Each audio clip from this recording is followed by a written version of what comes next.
What would you say you do here? Well, look, I already told you. I deal with the goddamn customers so the engineers don't have to. I have people skills. I am good at dealing with people. Can't you understand that? What the hell is wrong with you people? Welcome back to Thinking Critical. This is Wes, and we've got news on a new Clone Saga happening in the Marvel Comics universe. Obviously, it's going to be Miles Morales Clone Saga. And I will say this just right up front. I am none too impressed. I am going to talk to Perch, about the little information we know about Clone Saga and maybe some of the issues that Marvel Comics seem to have with legacy characters and kind of establishing their own identity. Obviously, here with me to talk about that is El Percherino himself, the Poobah of Comics. Perch, how you doing? I'm doing great. Thanks for having me on. And yeah, I'm so pumped that we're going back to the Clone Saga. This is, obviously one of the biggest storylines in all of history and definitely something that got so many people into comics. So can't wait. It is absolutely a very large storyline. Now, before we get into the details of this, I do want to say, if you haven't subscribed to the channel, subscribe, hit the bell for notifications. Give you a thumbs up if you enjoy this, thumbs down if you don't. By the way, we want to hear your thoughts on Miles Morales Clone Saga. Are you excited? And what do you think about Marvel's treatment of legacy characters overall? So, Perch, obviously, I would say, generally speaking, Clone Saga is borderline reviled, although we did get Ben Reilly out of there, and there are some Ben Reilly fans, certainly out there, but it was not well executed. But this is my problem with Marvel and DC to a certain extent. It feels like they're always rehashing the same story arcs. It's the same story. You're always getting some type of Thanos, Infinity Gauntlet story, whatnot. But now, are they so desperate they're just scrubbing the bottom of the barrel that they're just, let's bring back the stories everyone hates? Yeah, they're that desperate. It's, for the company that often, and creators that tell us that, you're supposed to kill the past to move forward into the future, and that, you can't be hung up on nostalgia and all the rest. They sure seem to want to go and dig up these old storylines that people just have very, very few fond memories of, and then repeat and regurgitate them. And I think the reason they do this is because it's their way of kind of poking fun at the fans. This isn't a great love for the Clone Saga. This isn't their way of saying, hey, let's dip into nostalgia and show people what they want. This is, I think, their way of saying, hey, screw you, old fans. Look, we're going to take something you absolutely despise and we're going to drag it through the mud again. And this will teach you to ask for things that went on in the past. That's how it feels to me. It's strange, and they keep doing it to legacy characters. Obviously, we had, was it Amadeus Cho, in Planet Hulk? It's like, okay, there's an actual story that's beloved, probably one of the best comic stories of the last 10, 15 years. Yeah. People hated it. If you want Amadeus Cho to be a Hulk that stands on his own, you can't keep putting him in the same scenarios as the previous character. He needs his own legacy. Chip Zdarsky somewhat did it, but with a twist with Daredevil One More Day. There's a story people didn't like, but he kind of put a twist on it, made it work for him. But yeah. It just boggles the mind that they can't find something cool for Miles Morales Spider-Man. This is a character that transcends Marvel Comics at this point. He's been in an enormously successful movie. Obviously, he's in cartoons, video games. We've got a sequel movie coming out. This should be one of the characters they're putting emphasis on. Yeah, Miles Morales is successful outside of comics, and the movie was very well received. People liked it. I think it carried itself as cool. The video game has done well. People want to like this character. The comic has been just dismal. I mean, it's very hard to enjoy this comic. You don't hear anybody talking about this comic on any level, whether it's good, bad, nothing, and which is worse. A lot of people think that trashing a comic or people who are angry about it. Yeah, they think that's the worst thing, but indifference is absolutely worse. Nobody cares. If that comic was canceled tomorrow and just went away into dust, I mean, people wouldn't notice. That's a crazy part. It was one of those titles that during the shutdown, nobody was asking when it was coming back. And to go back and take this character that, I mean, the popularity of less than a 2-hour movie of this character that got a lot of people excited, what they were able to do in a pretty short amount of time that the comic cannot seem to replicate on any level at all is baffling. And they've decided to do convoluted stories, bringing in the Ultimate Universe and everything else. I mean, I'll just tell you, I read every comic. It's just a chore to read. This comic is not fun because it's terrible. It's not fun because it's good. It's just a chore. And so, feels like work. Yeah, it feels like work. It absolutely does. It's one of the comics I go through that says, I guess I just have to get through this.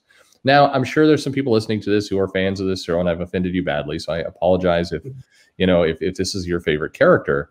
But I'll then say, so then I'll take it to, so we're bringing in the Clone Saga. Why? I mean, of the people who actually like this character, the crossover with people who actually want that storyline to reemerge and be done again. I mean, there's just, and it won't matter. I mean, it's not like they're going to set up a clone of Miles Morales and they're going to have a long-term storyline. There's no long game plan. This is purely wanting to use the name, get a little bit of that controversy. But that this only works when your property is successful and people want it. Nobody wants this. It's kind of crazy when you think about Miles Morales, Spider-Man. Saladin Ahmed is not the best writer at Marvel Comics, but he's by far not the worst. Like he's okay. He can write a good story here and there. And you could argue that potentially nobody at Marvel is in a better position, like with a pretty hot character that has future growth, enormous future growth potential, that has such a short history to him, to where you're essentially writing the stories yourself. Nobody should be more excited at Marvel Comics and potentially in the industry than Saladin Ahmed and his creative partners, the team on Miles Morales Spider-Man, to go and put the coolest, like dopest comic book story they could potentially write, because they could make their name on it. And just see them, it's just the retread stuff. I don't get it. Like, where's your enthusiasm, Saladin Ahmed? Like, where's your enthusiasm, Marvel? Where's your isn't this the house of ideas? It's the house of retread now. Yeah, I mean, the funny part is, I think Saladin Ahmed, who did Black Bolt, and that kind of got him on the map at Marvel, is like, oh, it's a cool book, some different things. I'm now firmly of the opinion that was a trick. Like I'm sorry, I don't think he's that good. I think that was, he peaked right there. It is, the Miss Marvel work was a letdown. It didn't capture even kind of the dying embers of what G. Willow Wilson had there at the end. It never, I mean, there were 3 volumes of that. The first volume did fairly well. The second plummeted, and then his did worse somehow. His big idea was, let's create a symbiotic suit that Miss Marvel can wear around, which is, again, another idea that's been copied and didn't play off well. And now with Miles, again, I don't know how you get a character that has so much buzz and attention and hype that Morales had coming out of that Spider-Verse movie and deliver a comic that has just nothing going on. I mean, there's just no excitement in that book. Yeah, I don't know how you call. I mean, that takes some real bad skill to be that bad. Yeah, and just to think about the management at Marvel, which certainly isn't perfect, but they have to recognize like who Miles Morales is. They want younger, more diverse set of heroes, legacy characters. And almost across the board, there's been varying degrees of success, but it's been a lot of failure. Not many of them had, have really stuck around. And you would just think that, like, for C.B. Cebulski, Tom Brevoort, and the other creators or the other management of Marvel, like, Miles Morales is like your meal ticket here. And just to see him do the Clone Saga thing again, obviously very boring. What do you think's next? I think Riri Williams is going to be an alcoholic. Yeah, I mean, why not? Let's give her an alcoholic problem. I mean, I don't know. Your point is well taken, though. I think Miles Morales is one of those characters that is a meal ticket for Marvel right now, and Cebulski needs those meal tickets. So I think that they to waste this is a terrible opportunity. To dive into the Clone Saga, I mean, I haven't seen an announcement in some time that was met with so much just long sigh exhaustion. And I normally say things like, hey, who knows? Maybe they'll find a way to tell a new story and it'll be great.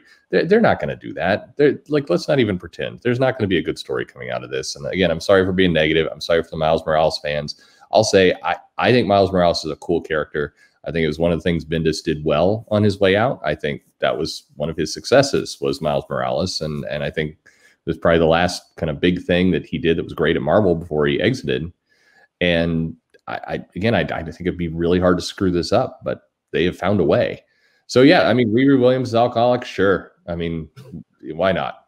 What's something Time for her to have a demon in a bottle. Sure. I mean, maybe Kate Bishop can kill the Hulk, or who knows? You know, it's all very exhausting, and it shouldn't be this way. And it's yeah. So Clone Saga, yay! Here it goes. Hey, I'm going to put a positive spin on it. As of right now, it doesn't sound like it's an event. Yeah, there you go. No crossovers. There's no crossovers. That's great. Yeah, that's a plus. I don't know what's going on at Marvel right now. They've got new characters that show glimmers of success. You know, I think Miles Morales, more than a glimmer, just success outside the media. Why you don't take advantage of that? They had a lot of success with Moon Girl, with that audience, with the YA and the kid group who like the Phoenix. Yeah, and yeah, exactly. And so what do we do with Moon Girl? Well, we stop publishing the comic, we stop publishing trades, we take those books out of Scholastic, and we have her in the Phoenix tournament in the Avengers. Who doesn't want an 8-year-old Phoenix to destroy things and murder people? I mean, what are you doing? Again, what are you doing? Like, even when you have success staring you in the face, you find a way to not take advantage of that. I do not get it. Snatch defeat from the jaws of victory. Yes. Yeah, I mean, you have to know what's going on. I mean, you have to, if you're Marvel, you have to see the impacts to your business. I mean, is nobody looking at the sales numbers of any of this stuff? I don't understand. And also, these characters need to start standing on their own and creating their own legacies. You can't just keep going to the past and rehashing Peter Parker stories for Miles Morales, or Bruce Banner stories for Amadeus Cho, or Tony Stark stories for Riri Williams. If these characters are meant to be important, they need to go and have their own important adventures that feel unique to them. Absolutely. Come on, you've got the world on a silver platter. I can't agree with you more. I think that, and people need to remember, both fans and in the company, it takes a while for things to be successful. Wolverine was not a huge success character when in his first appearance. It took a while for that to build. So when you have a new character, don't assume that by issue 3 they're the most popular character you have, and don't tell the fans they are either. Just let it go, let them establish her own identity.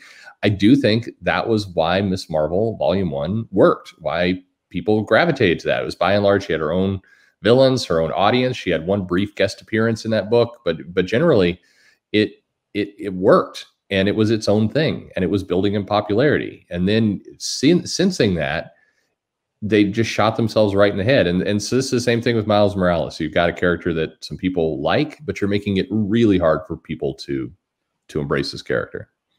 Absolutely. So that's the news, Perch. You know, I don't think most people are going to be excited. If viewers are excited for Miles Morales Clone Saga, I'm excited for you. Let us know in the comments section. But you know, this is the kind of thing.